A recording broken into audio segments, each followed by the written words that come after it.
Hello, this is Fred at the Gate with today's devotional. I want to speak to everyone out there who never seem to fit in, who don't appear like you measure up.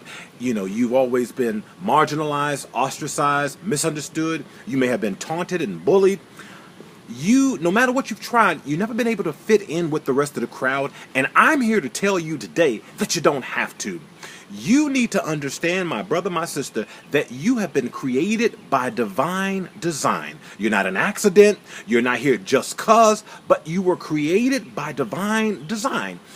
Read the first chapter of Genesis and the 26th verse, and then the 139th chapter of the book of Psalms, verses 13 through 15.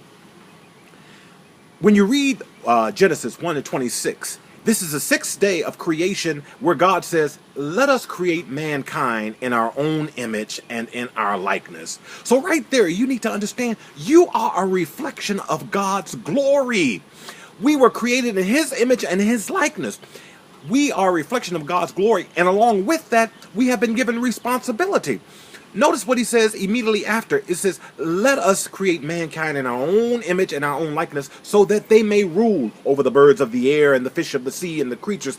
So we've been given responsibility with what God has created. When he created everything prior to us and on that sixth day, and he said it was good, then he turned the responsibility over to us. Why would he do that if we were not persons of worth and great value that he could trust with what belongs to him?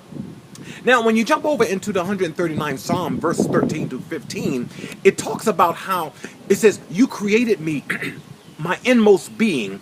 You knit me together in my mother's womb.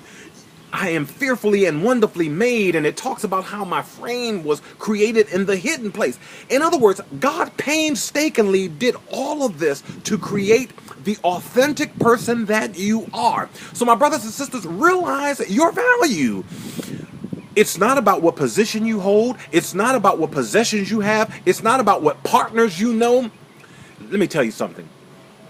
Your self-worth is not determined by your net worth. Whether you have anything in the bank, whether you have any position or status at all, you are worthy because once again, God says you are valuable and God created you just the way he intended for you to be created. So rejoice in your authenticity. Understand this. Stop trying to imitate other folks and stop trying to allow other folks to manipulate because they want to create you in their image. You have been created in God's image, and that's the best creator that you can reflect.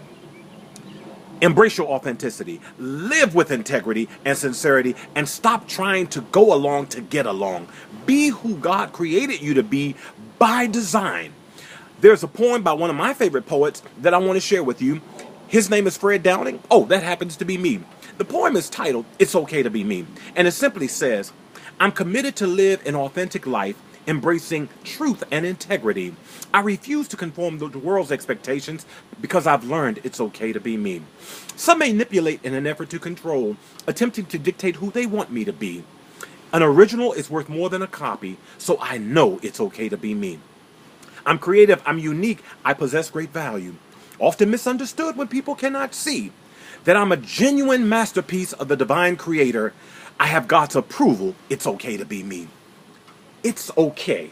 You need to know it's okay to be me. Be authentically who you are because you were created by divine design.